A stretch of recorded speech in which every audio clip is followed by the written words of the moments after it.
Nós estamos falando sobre isso, um cristão ateu, que é aquele que crê em Deus, mas vive como se Ele não existisse. E falamos na primeira mensagem na semana passada, na verdade, quando é que nós nos tornamos um cristão ateu? Quando nós cremos em Deus, mas na verdade não o conhecemos. E essa é a palavra de Deus. Nós precisamos entender que existe uma grande diferença entre crer em Deus e se relacionar com Ele. É uma pesquisa que eu citei na semana passada, da revista Seleções, que diz que 95,3% dos brasileiros dizem crer em Deus. Mas talvez você que está aqui diz, mas crer não é suficiente, eu tenho a minha religião. Mas eu quero dizer para você, que é o que nós aprendemos na semana passada, que crer não é suficiente. Crer é o primeiro passo. A Bíblia vai falando em Tiago 2,19, você crê que existe um só Deus? Muito bem, até mesmo os demônios creem e tremem. Então, na verdade, crer é o primeiro passo, mas não pode ser o único. Crer em Deus, na verdade, Ele é o primeiro, mas Deus, Ele desafia você a ter um relacionamento de intimidade, de conhecer a Ele. E se você está nessa noite aqui procurando isso, você vem em busca de algo, a palavra de Deus vai dizendo, buscar-me-eis e me acharei quando me buscares de todo o coração. Deus tem prazer em se revelar e transformar a sua vida, e para que não seja só religião. Religião tem a ver com uma série de coisas que nós fazemos, uma igreja que nós vamos. Talvez você está aqui todo domingo, e você pode ser alguém que acredita na Bíblia, talvez você faz os seus votos, mas você ainda não teve uma experiência pessoal com Jesus, você não teve uma experiência de mudança, e é isso que Deus deseja estender a você. Deus não quer que a sua vida seja da mesma maneira, por isso não importa qual é a sua caminhada. Eu quero convidar você que está nos visitando, você é bem-vindo a continuar procurando, investigando. Se você não conhece a Deus, ou se você não conhece Ele muito bem, aqui é o melhor lugar onde você pode estar. Nós esperamos que Deus ministre no seu coração. E hoje nós vamos para a segunda mensagem da série, que é: quando é que eu me torno um cristão ateu? Quando você crê em Deus, mas ainda se envergonha do seu passado. Quando cremos em Deus, mas ainda temos vergonha do nosso passado.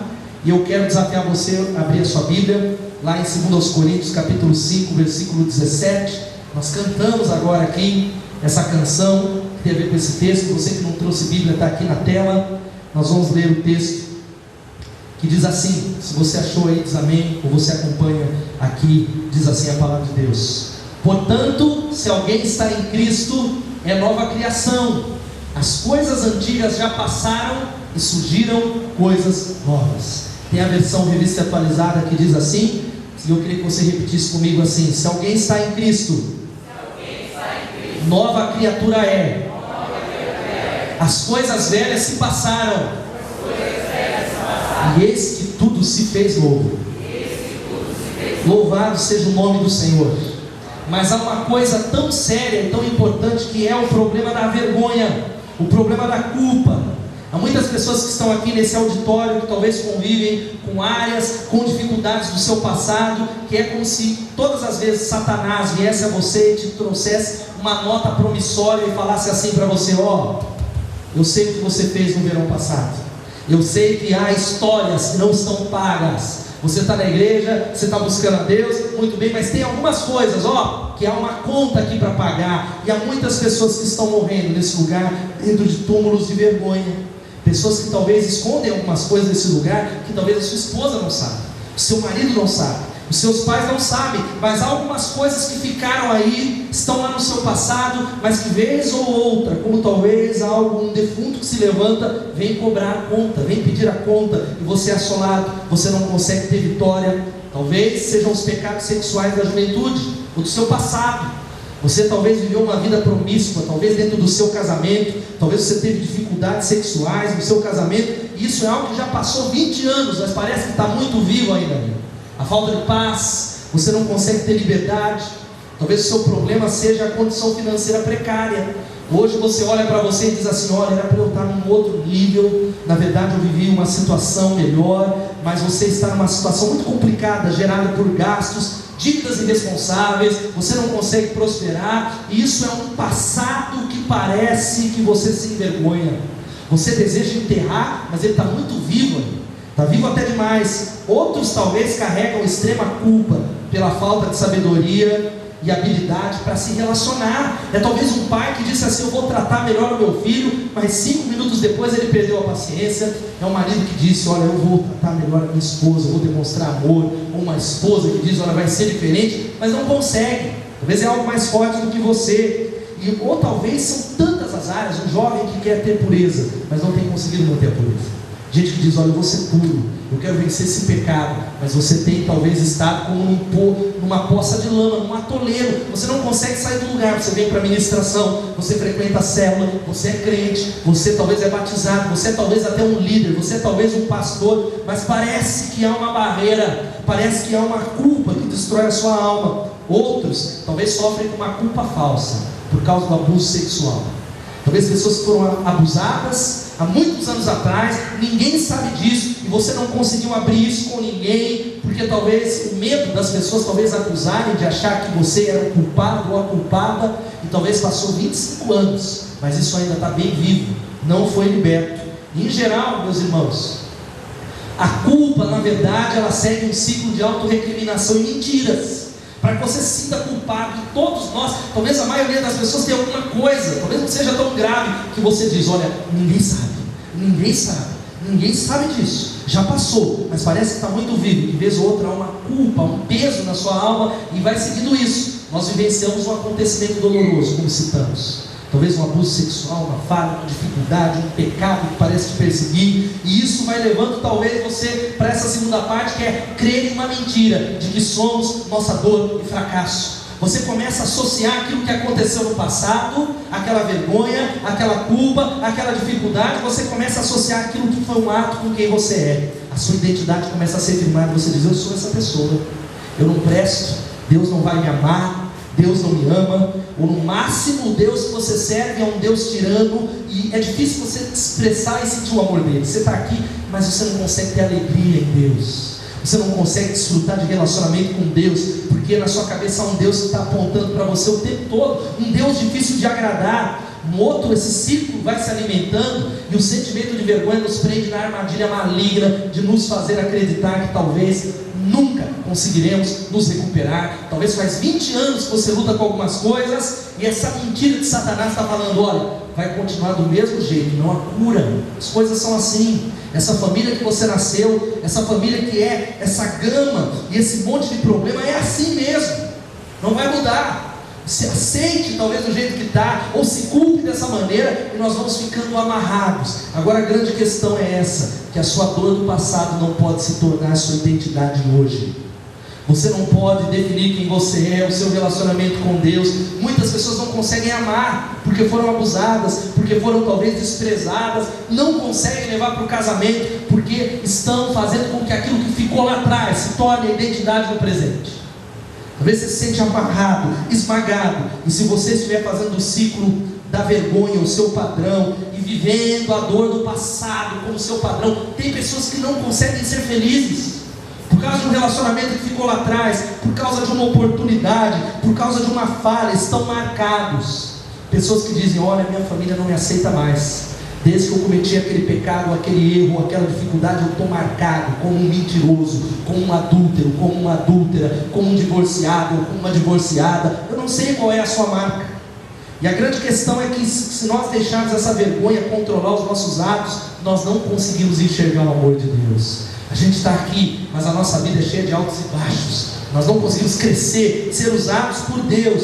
Mas há muita gente nesse lugar, e é isso que nós queremos orar hoje, em nome de Jesus. Deus que te trouxe aqui, talvez é a primeira vez que você está nesse lugar. Muita gente machucada, vive debaixo da dor não curada.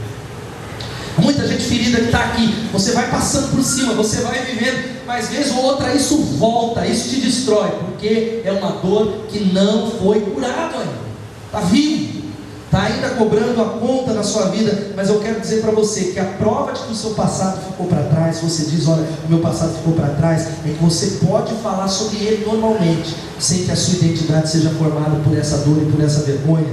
Mas, meu amado irmão, há solução, existe uma saída. Você pode falar: existe uma saída? Pode ser diferente para cada um que está aqui. Eu não sei a sua história, ninguém que está do teu lado, mas para cada um, pela graça de Deus, pela graça curadora de Deus, existe uma saída. Os cristãos ateus, eles vivem como se Deus não existisse. Crê em Deus, está na igreja, talvez está até aqui entre nós, talvez você seja até líder, mas não conseguem crer, porque parece que ele não existe por causa do ciclo de vergonha, de dificuldade. Gente que talvez diz: pastor, eu quero seguir a Jesus, mas eu tenho problema com álcool, eu tenho problema nessa área, eu vou esperar primeiro abandonar para vir para Jesus, e isso é algo que talvez é um peso nos seus ombros. Você não entende o amor de Deus, e Pedro é um exemplo muito clássico disso. A Bíblia vai falando que na última ceia, Jesus falou que um deles iria trair, ou melhor, que todos os discípulos iriam abandonar, e Pedro é o primeiro a dizer: eu não. Judas te abandonou porque é ladrão, é Judas, os outros vão te abandonar, mas se necessário for, eu até vou morrer por ti. E Jesus diz: não, antes que o galo cante, você me negará 3 vezes. Antes que o galo cante pela segunda vez, você me negará.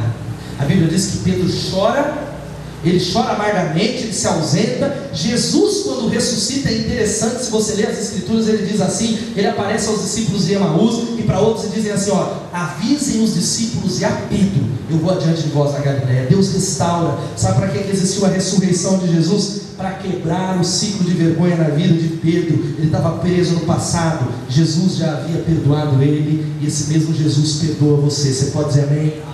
Eu quero desafiar você isso, meu irmão. Quebre as algemas da vergonha em nome de Jesus. Quebre as algemas da vergonha, porque com Cristo você não é o seu pecado. Com Jesus, você não é o seu pecado.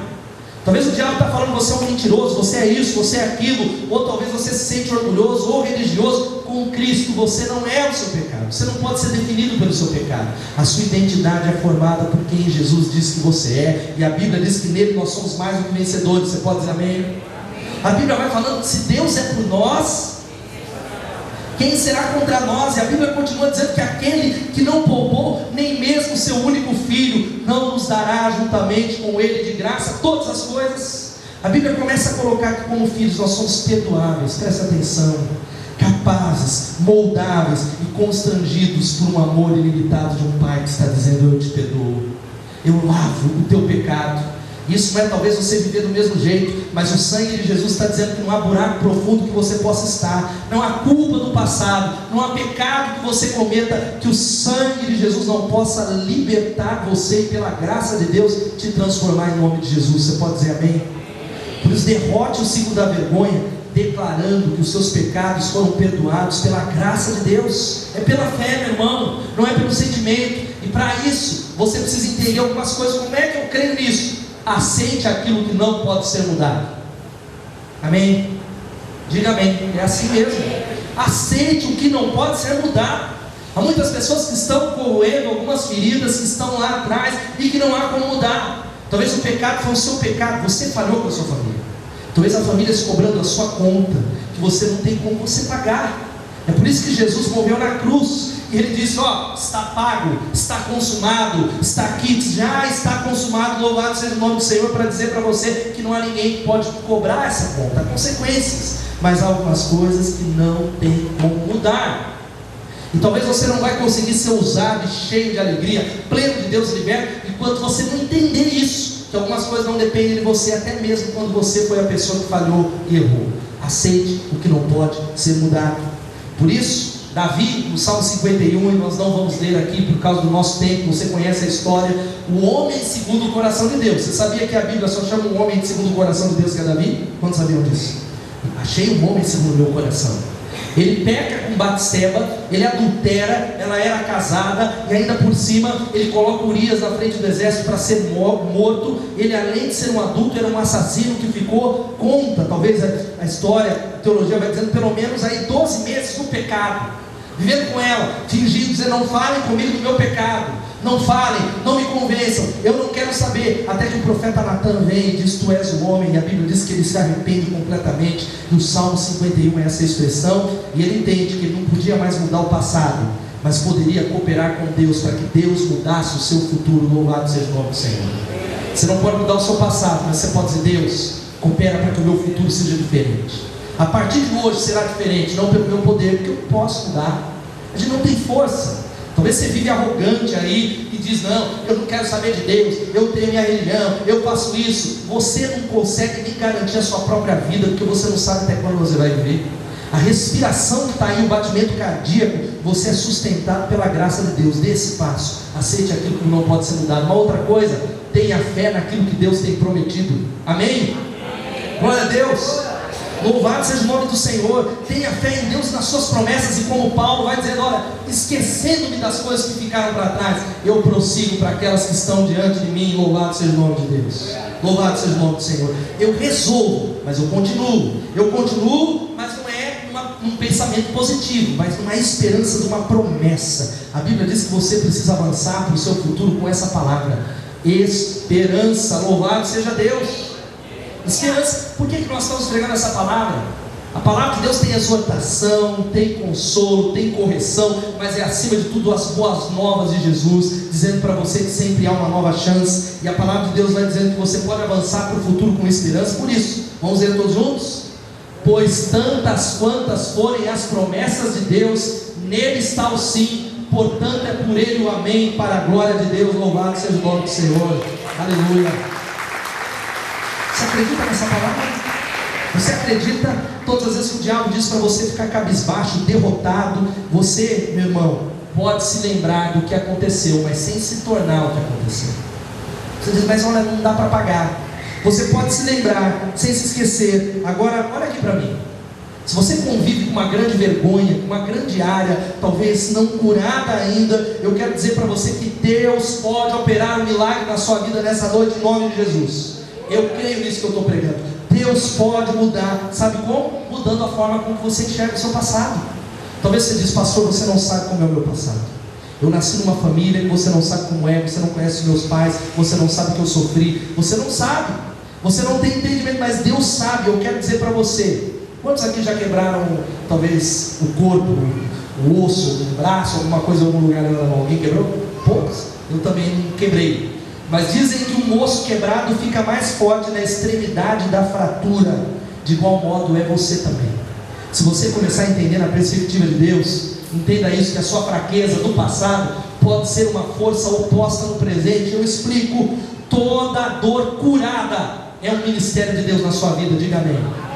Toda dor que foi curada, uma área ministerial que Deus vai dar para você.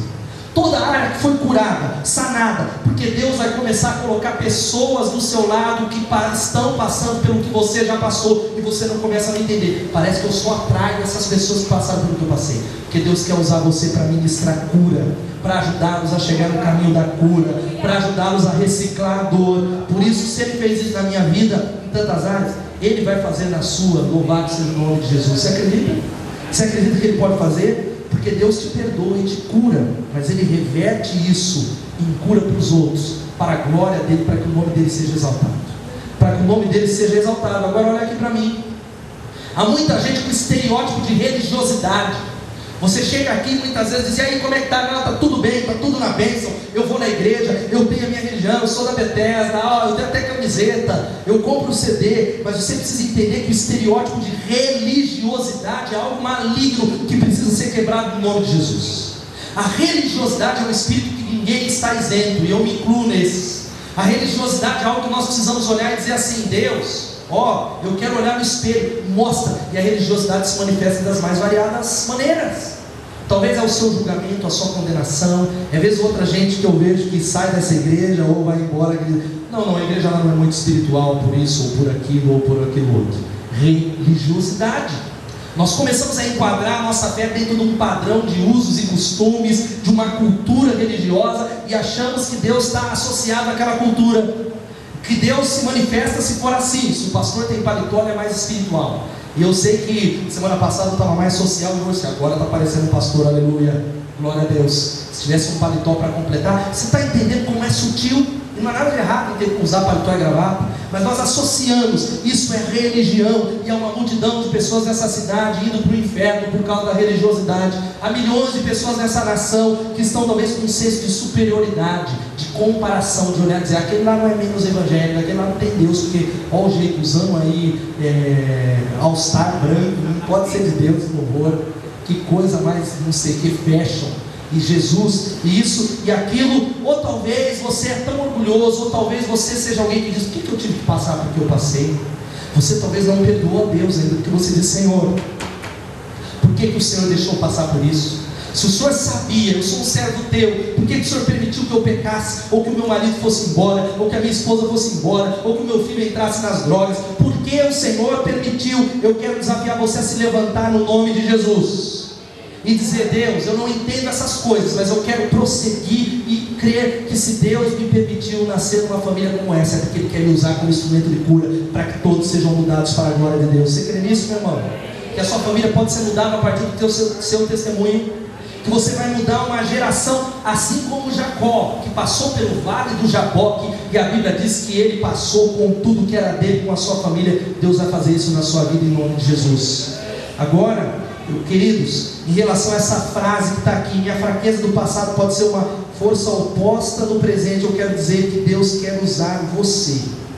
Ele tem feito em centenas de vidas nessa igreja, e vai fazer com você, porque a Bíblia vai colocando que se alguém está em Cristo, é nova criação. As coisas velhas já passaram, eis que vieram, eis que surgiram coisas novas. A Ele a honra, a glória e o louvor. Louvado seja o nome do Senhor.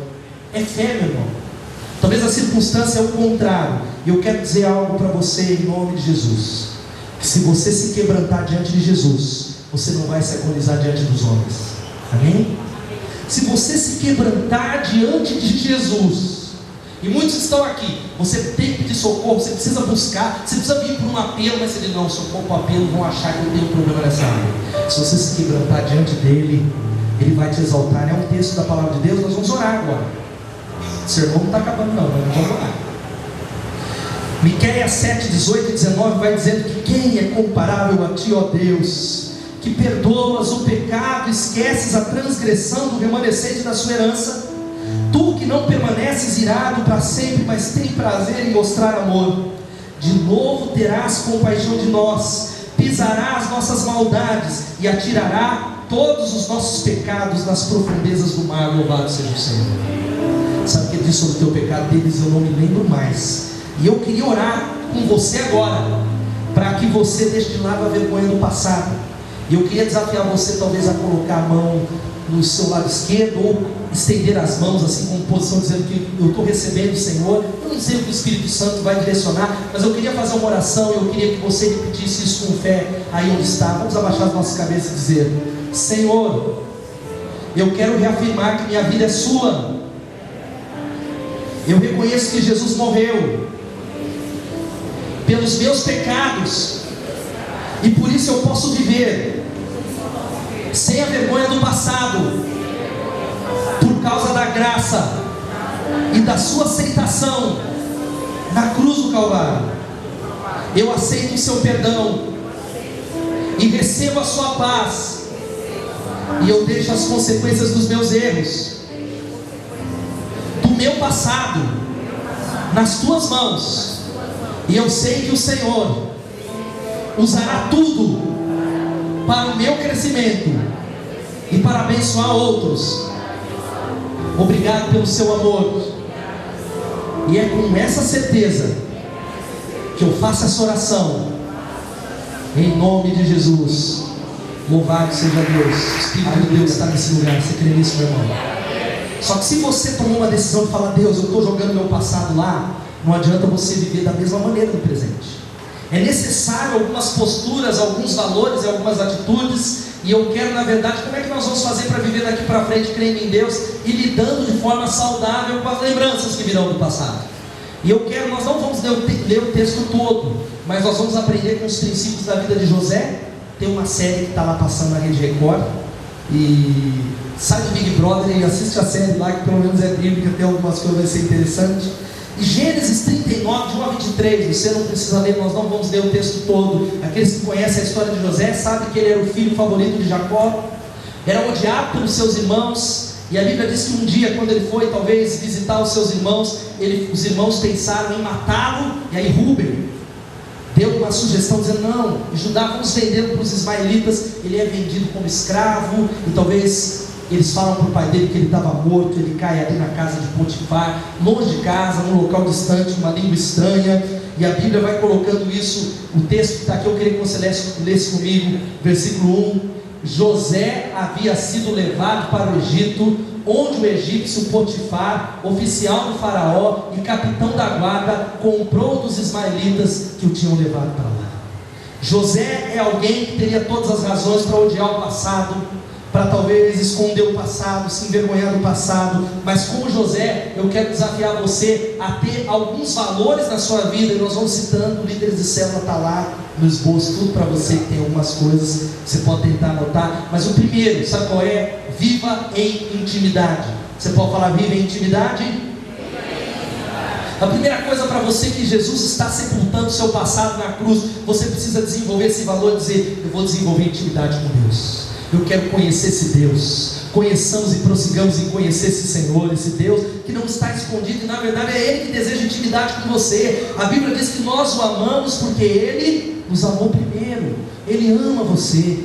Deus é apaixonado por você, e essa intimidade vai gerar sobre a sua vida, sabe o que? Autoridade espiritual. E quando nós começamos a andar com Deus, os problemas acontecem. Os problemas continuam, mas todas as áreas da nossa vida, como falamos na semana passada, mudam para melhor. O versículo 2 vai falando sobre José, e é poderoso na história dele.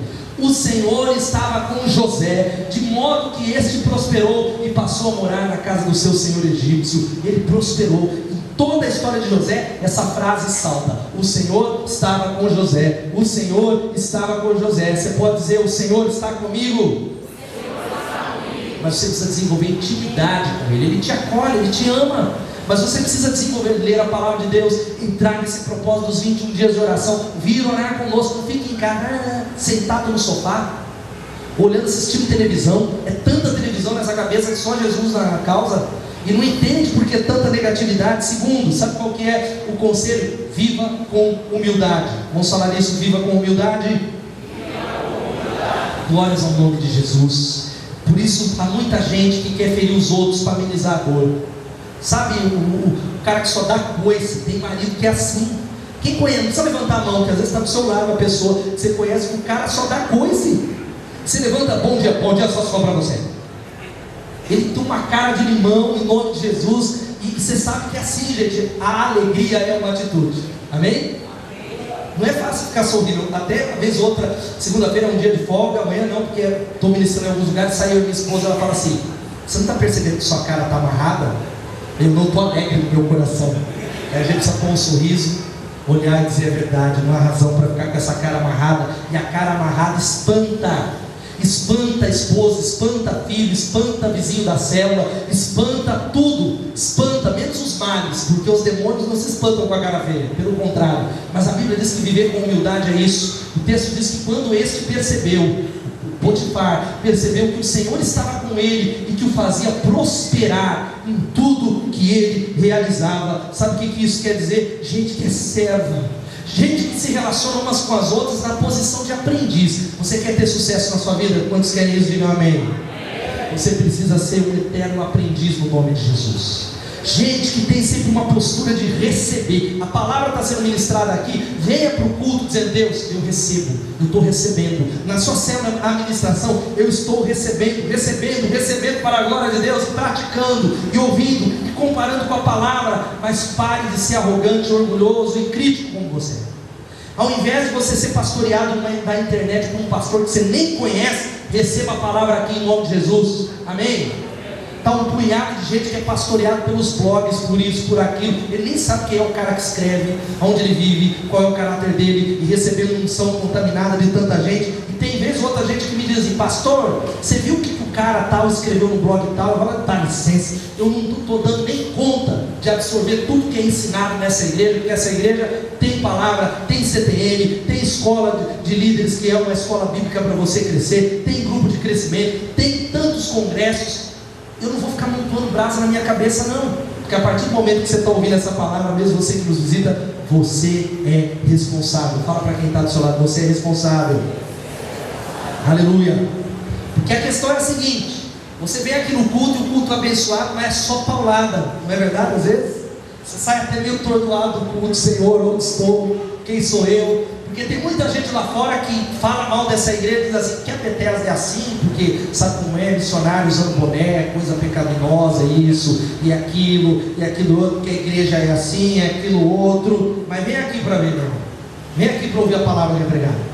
Vem aqui para andar com a nossa juventude, para andar com as pessoas, porque você precisa entender que quem tem Jesus não tem falta de nada. Você pode falar, quem tem Jesus não tem falta de nada? Deus quer usar você, mas você precisa quebrar essa arrogância. Talvez você é alguém que conquistou muitas coisas materialmente, você conseguiu muitas coisas na área profissional, mas me desculpa a expressão, espiritualmente você é um bocó. Me perdoa a expressão, se essa palavra para você, bocó no sentido de alguém que parece que as coisas não fluem, não vai, não entra na cabeça. Você está aqui há tantos anos, mas muitas vezes você é tolo espiritualmente, não cresce, e a consequência é na sua casa. Os seus filhos não estão fluindo no reino de Deus, porque não há unção sobre você, porque você é alguém que fala mal da sua liderança, fala mal da célula, fala mal do seu pastor. Você é alguém que não passa para os seus filhos e não entende que a unção de Deus, Jesus é o cabeça da igreja, amém? Mas ele estabelece liderança para dar direção. A Bíblia diz que a uns ele deu como pastores, como mestres, como apóstolos, que não são esses que estão na televisão, para dar direção para o corpo de Cristo, segundo a palavra de Deus. E nós colocamos debaixo da autoridade, quando essa autoridade é ministrada de acordo com a palavra, e dizemos, ó, nós estamos juntos, porque quando a igreja é abençoada, a sua vida e a sua família é abençoada. Você pode dizer amém? E quanto mais você é abençoado, mais a igreja é abençoada. Por isso, você precisa ser obediente à sua liderança, porque a liderança dessa igreja, quem sabe pode atestar isso em nome de Jesus, tem dado conselhos que estão de acordo com a palavra de Deus. Ninguém vai falar assim, camisa do São Paulo, que coisa mais maligna. Do Corinthians então já é uma coisa mais maligna ainda. Não vamos opinar na tua vida nessa questão. Mas muitas vezes você ouve um conselho dizendo, ó, retiro restauração. Aí você acha que não vai dar, deixa pra lá, não preciso de retiro restauração não. Que restauração? Deixa os outros lá, tenho R$70 não. Retiro restauração, eu estou curado da Silva. Mas eu quero dizer para você, meu irmão, se você entrou aqui e tem laços com o inferno, eu quero dizer que maior é aquele que está em nós que aquele que está no mundo. Se você está aqui e você tem laços com o diabo, eu quero dizer para você que o inferno é fraco. E você que está aqui, que crê em Jesus, você é mais do que vencedor em Cristo Jesus. Louvado seja Deus. Nós servimos a um Salvador e a um Senhor que é um vencedor invicto, que nunca perdeu uma batalha. Por isso, o diabo ele é o inimigo das nossas almas, mas ele não é o inimigo de Deus. Deus não tem ninguém que é igual a ele. Deus não tem ninguém que faça frente a ele. Por isso você precisa viver quebrantado, humilde, dizendo, Deus, eu recebo, eu quero ouvir orientação, eu quero continuar tendo intimidade com Deus, mas nós estamos juntos. Sabe qual é o outro conselho? Viva em integridade. Você pode falar, viva em integridade? A Bíblia vai falando que, olha só, versículo 4, você pode ir anotando, a gente vai ver se consegue colocar tudo isso no site para facilitar, seria tão bom. Que agradou-se de José e tornou-o administrador dos seus bens. Potifar deixou a cuidado de José a sua casa, ele confiou tudo, deu tudo na mão dele. Sabe por quê, meus irmãos? Essa palavra, sabe qual é? Integridade. E integridade tem isso, essa palavra. Quem é você quando ninguém está olhando? Quem é você quando está acessando a internet depois da meia-noite, quando a sua esposa está dormindo? Quem é você no seu trabalho quando você recebe uma propina, uma proposta, talvez alguém te oferece algo roubado, ou quando talvez há uma proposta? Sabe que José era tão íntegro que ele convenceu as pessoas que ele não tinha culpa de nada. Ele foi prosperando por isso, porque foi a integridade. O pessoal olhou e falou, esse cara é o mesmo. Olha, a mulher perseguiu o Jesus, vou tirar esse. A mulher perseguiu ele e ele continuou mesmo, servindo a Deus, continuou mesmo, servindo a Deus, fazendo o melhor, servindo a Deus. E aí vem esse conselho que é esse, sabe qual que é o conselho aqui? Viva com responsabilidade, em nome de Jesus, viva com responsabilidade. É tão interessante que a Bíblia vai falando que tudo foi colocado nas mãos de José. E a Bíblia diz que tudo que ele colocava a mão prosperava. Aonde ele colocava a mão, prosperava. No trabalho dele, onde ele colocava, prosperava. O texto vai colocando que, olha, desde que o deixou cuidando da sua casa, Potifar, deixou tudo na mão de José, de todos os seus bens, o Senhor abençoou a casa do egípcio por causa de José. Louvado seja o nome do Senhor. Sabe o que isso quer dizer? Funcionário crente que está aqui, evangélico, que a empresa que você está precisa prosperar por causa de você. Louvado seja Deus. Amém? Aleluia. Mas como é que vai ser assim se você não é fiel no pouco? A Bíblia vai dizendo, sabe o que? Se você for fiel no pouco, Deus vai te colocar sobre muito. mas há muita gente que não vive com responsabilidade. A minha pergunta é: o que está na tua mão? Olha aqui para mim. É uma carreira? É uma empresa? É um emprego? É um casamento? É uma célula? É um ministério? Você precisa fazer com responsabilidade. Isso é viver com excelência e fazer o seu melhor em nome de Jesus. Porque maldito é aquele que faz a obra do Senhor relaxadamente. Faça o seu melhor. Se você serve aqui no louvor, se você canta, se você toca, se você está na recepção, glória a Deus por esse pessoal da recepção, se você está no berçário, faça o seu melhor como para o Senhor. Se você quer mais, quantos querem mais? Diga amém. Amém. Cuida daquilo que você tem hoje. Cuida, faça o melhor. Fazer o melhor é: eu não vou chegar atrasado.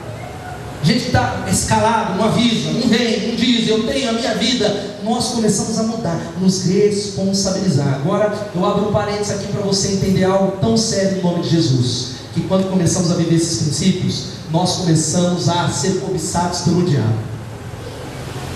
Difícil essa palavra, nem precisa dizer amém. Diga misericórdia.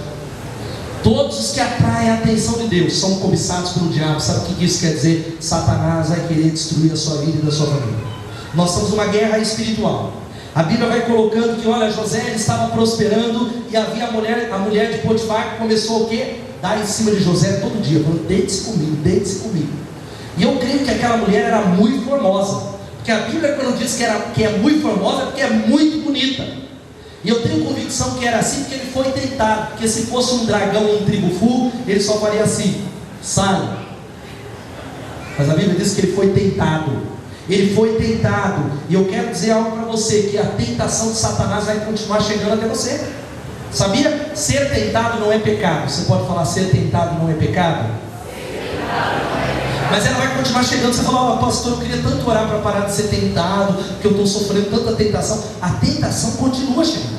Jesus foi tentado, foi levado pelo deserto e foi tentado pelo diabo. Foi tentado. Como igual a nós, o versículo 7 vai falando que, olha, e depois de certo tempo a mulher do seu Senhor começou a cobiçá-lo e começou a dizer: venha, deite-se comigo, venha, deite-se comigo. Nós precisamos entender isso. Agora, sabe o que você precisa entender? Uma outra coisa da tentação aqui: de que o diabo só desiste de quem já é dele. Então eu vou ficar na minha, porque eu não quero o diabo cobiçando a minha vida. O diabo só desiste de quem é dele. Talvez, se não há tentação na sua vida, não há opressão, se o inimigo não tem tentado amarrar você, é porque na verdade ele fala: esse aí já está no meu time faz tempo. Ele é evangélico, ele está aí, ele até prega, ele até toca, ele canta, ele é líder de célula, mas na verdade esse aí já joga no meu time. E o diabo só desiste de quem já é dele. Você precisa guardar isso na sua cabeça.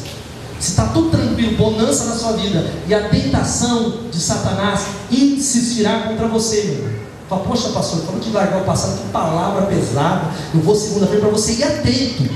O texto, versículo 8 e 9, vai dizendo assim: que depois da tentação, olha o que aconteceu, vamos acompanhar isso. Olha o que ele fez. Mas ele se recusou, ele disse: meu Senhor não se preocupa com coisa alguma de sua casa, e tudo que tem deixou aos meus cuidados. Ninguém desta casa está acima de mim. Sabe o que aconteceu? A palavra de Deus vai dizendo aqui que ele tinha uma unção. Você quer vencer a tentação? Quantos querem vencer a tentação? Diga amém. Você precisa da unção do Papaléguas, meu irmão. Sabe qual que é a unção do Papaléguas? Vaza, foge, corre. Não foi assim que ele venceu? A mulher chamava, e a Bíblia diz que ele deixou o manto dele e saiu correndo e fugiu. E você precisa da unção do Papaléguas. Foge da tentação, meu irmão. Tem muita gente que está sendo tentada aqui e está querendo administrar. Talvez José poderia falar assim, falar para a mulher: vamos conversar sobre o assunto, tu é bem por aí, você é casado, eu sou servo de Deus, vamos orar aqui e pedir a direção de Deus para que não caiamos em tentação. Vamos ligar para o pastor lá que está no povo de Israel para ele fazer uma oração de unção. Gente que está administrando, jovem que talvez diz: olha, eu não consigo manter a pureza. A minha pergunta é: você fica sozinho com o seu namorado ou com a sua namorada?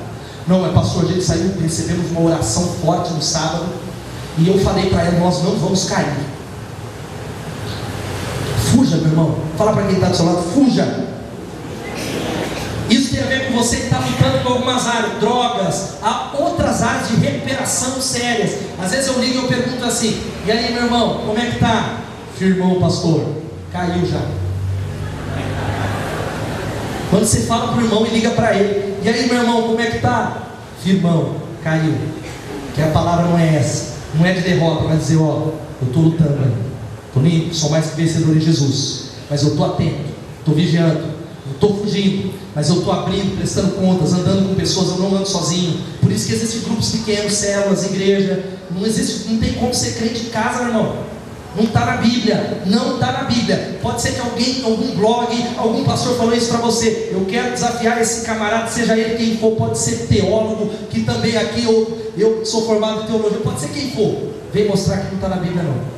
Não está na Bíblia, não está na palavra de Deus. Pode estar na Bíblia dele. E aí, sabe qual que é a questão para nós fecharmos enquanto? A unção vai manter você de pé, mas a unção tem a ver com uma atitude. Você quer ficar de pé? Em nome de Jesus nós vamos encerrar orando. Você quer ficar de pé, andar em vitória nessa semana, falar: Deus, eu quero ser usado pelo Senhor como José. Você precisa tomar algumas atitudes. Primeiro, viva uma vida de temor a Deus. Aleluia. Viva uma vida de temor a Deus. Tem muita gente que perdeu o temor aqui faz tempo. Sabe como que é que o temor é demonstrado? A nossa igreja é uma igreja informal. Você sabe qual que é a diferença? Informal é uma igreja que não tem algumas formalidades, mas informalidade não tem a ver com irreverência. Informalidade é que o povo é assim: nós abraçamos, nós aplaudimos a Deus como expressão de que nós louvamos com o nosso corpo, não só com a razão, mas com a nossa emoção. Nós entregamos tudo ao Senhor, nós abraçamos, nós falamos: olha que bom que você veio. Mas informalidade não tem a ver com irreverência. E há muita gente que está aqui, está vendo celular, está vendo mensagem, está acessando o Facebook, está mandando Twitter, está conversando lá no fundo, está papagaiando. E não é comigo isso, meu amado. Temor ao Senhor. Temor a Deus que vai indo embora sem você perceber. Temor, quebrantamento. Você precisa fazer uma oração. Jovem que está aqui, adulto: Deus, me dá temor de Ti. Eu quero ser alguém que tema. Toda vez que sabe o que é temor? Quando a palavra é pregada, dá um arrepio no teu coração e você começa a dizer: Deus, eu preciso do Senhor para ajudar a praticar essa palavra. Eu quero obedecer. Tenha misericórdia de mim, Senhor. Eu me humilho diante do Senhor. Eu preciso de Ti. Me dá temor. Na vida de José, o texto vai dizendo que ele falou para a mulher: olha, ele nada me negou, a não ser a senhora, porque é a mulher dele. Como poderia eu então cometer algo tão perverso e pecar contra Deus? Ele não pensou em pecar contra ela ou contra ele, porque ele nem iria ver, mas é contra Deus. Uma outra coisa, um conselho rápido: não confie na sua própria natureza, meu irmão. Não confia. Isso não estou falando para você ficar em altos e baixos. Ande em vitória através de quem Jesus é na sua vida. Porque Jesus, se Jesus está em você, você tem tudo aquilo que você precisa. Você sabia disso? Amém? Esse vazio, mas não confie na sua natureza. Dependa de Deus. Sabe o que isso quer dizer? Como já falamos, foge da tentação, foge do pecado. Para de ficar papagaiando, mandando e-mail, conversando no Facebook, se você é casado, se você namora. Para de ficar falando: ai, aí, legal, irmão, a paz do Senhor. Eu sou. Para com isso em nome de Jesus. Para de no seu trabalho ficar de zum com talvez pessoas que é do sexo oposto. Se você é alguém que é casado e tem compromisso, fuja no nome de Jesus. Não deixe o diabo armar esse laço para acabar com o seu casamento e com a sua vida, para destruir você. E não é só nessa área. Você não pode confiar em você, dizer: Deus, estou vigiando, eu estou orando. Fuja do pecado a qualquer preço. Nós já falamos isso, fuja, tem que fugir. Amém? Amém, querido? Tem gente que talvez já passou um caminho e é difícil voltar atrás. Mas eu quero dizer para você que Deus está aqui para, se você deseja isso, para libertar você, para transformar você. É tão interessante que o versículo 11:12 diz que um dia ele entrou na casa para fazer as tarefas. Nenhum dos empregados estava ali. Ela agarrou ele pelo manto e voltou a convidá-lo: vamos, deite-se comigo. Mas ele fugiu de casa, ele fugiu de lá, deixando o manto na mão dela, porque o desejo dele era agradar ao Senhor e receber a bênção de Deus. Essa é a palavra do Senhor que está aí. Sabe qual que é o penúltimo? Viva acima das redes de mentiras forjadas contra você. Sabe o que é essa rede de mentira, gente? Nós não vamos ler o texto de 13 a 19, que ele foi caluniado, que ele fugiu, ele foi íntegro. E o que a mulher falou sobre José? Ele tentou me agarrar, ele foi caluniado, uma rede de mentiras foi forjada contra ele. Talvez você está vivendo isso. E sabe qual que é a sua vontade? Retribuir o mal com o mal, não perdoar, ofender, bater na pessoa, talvez dizer: eu não perdoo o pastor. Eu quero dizer para você que o caminho de José foi outro. Ele acreditou na verdade da palavra de Deus, disse: eu não vou ceder a tudo isso. E a palavra de Deus diz que, sabe como é que você precisa vencer aquele que talvez bateu em você? Com amor. Ame, ame, ame e ame. Perdoe, libere, diga: está doendo, mas olha, eu te perdoo, eu te amo. E aí sabe quem é que tem que apanhar? O diabo. o seu momento de oração. Se a vida bateu em você, faz o diabo apanhar na intercessão. Porque quanto mais débil do crente, e é uma frase que eu ouvi desde criança, está de joelhos, o diabo e o inferno tremem, louvado seja o Senhor. E débil é no sentido da fraqueza, você está fraco, mas quando você se ajoelha, o inferno bate em retirada, porque é o nome de Jesus que está sobre você. Talvez, tem muita gente que diz, pastor, eu não posso orar em voz alta, porque o diabo vai ouvir minha oração. Para com essa, não está na Bíblia isso. Ora em voz alta, fala com ele, está repreendido e amarrado no nome de Jesus. Bate em retirada, porque quando você está de joelhos, os anjos de Deus estão ali ao seu redor, e é uma proteção de Deus sobre a sua vida, no nome de Jesus. Sabe qual que é o penúltimo aqui? Cuide do seu caráter e entregue sua reputação. Porque reputação é o que os outros pensam de você, sabia disso? Falar mal de você e é injusto. É isso aí, Rafa. Se é injusto, porque tal pessoa falou algo que é mentiroso, você não comanda a sua reputação. Você sabe qual que era a reputação de Jesus? Quem sabe? Amigo de pecadores, de prostitutas, glutão, beberrão de vinho. Jesus era quem ele era. Reputação é que as pessoas pensam de você. Agora, caráter é quem você é quando ninguém está olhando. Quando só está você e Deus chorando, dizendo, Deus, tem misericórdia, Deus, guarda a minha vida. Em último lugar, sabe qual que é o último conselho que fica para nós?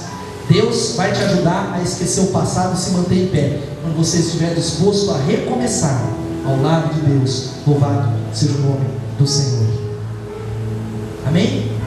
Você quer recomeçar hoje? Deus te trouxe aqui para nós terminarmos orando e orar por essa semana tua, que talvez não é tão fácil, mas porque a grande questão não é como começa, e sim como vai terminar a sua história, meu irmão. O seu passado é um passado talvez manchado, com tantas dificuldades, mas eu quero dizer para você que não é como você começou, mas como vai terminar em nome de Jesus. Se você estiver disposto nessa noite a dizer, Deus, eu quero recomeçar com o Senhor, porque se alguém está em Cristo, nova criatura é. As coisas velhas já passaram, eis que tudo se fez novo. Aleluia. Fique de pé no seu lugar, meu irmão, em nome de Jesus. É tão interessante esse texto que termina, sabe como é que termina a história de José? Ele foi para uma cadeia durante 13 anos, num calabouço, preso injustamente, dizendo, talvez para ser lembrado, talvez 14:16 revela como terminou José.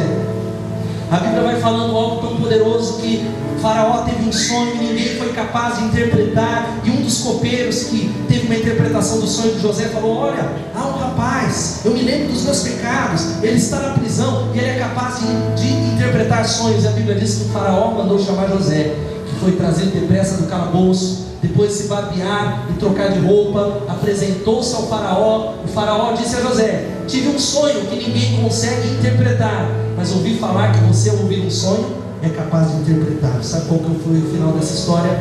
José interpreta aquele sonho, e do calabouço ele vai para o segundo lugar mais importante de toda a terra do Egito. Ele passa a ser o governador do Egito. Deus o exaltou. Sabe por quê? Ele enterrou o seu passado. Ele disse, ele deixou Deus curar o passado dele, vivendo essas atitudes em nome de Jesus. Como é que você quer viver para terminar? Enquanto a banda vai chegando, abaixe sua cabeça, querido, eu quero orar com você. Aleluia, o Espírito de Deus está aqui.